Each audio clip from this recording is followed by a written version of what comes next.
Welcome to NSTV news. నేను సౌజన్య. ముందుగా ముఖ్యాంశాలు. రాష్ట్ర వ్యాప్తంగా పాఠ్య పుస్తకాల పంపిణీకి బ్రేక్.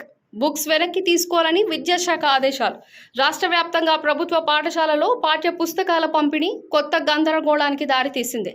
రాష్ట్ర వ్యాప్తంగా బుధవారం పాఠశాలలు పునఃప్రారంభం కావడంతో ఆయా జిల్లాల్లో అధికారులు, ఉపాధ్యాయులు 1వ తరగతి నుంచి 10వ తరగతి వరకు పాఠ్య పుస్తకాలు, వాటితో పాటు వర్క్ బుక్లను కూడా పంపిణీ చేశారు.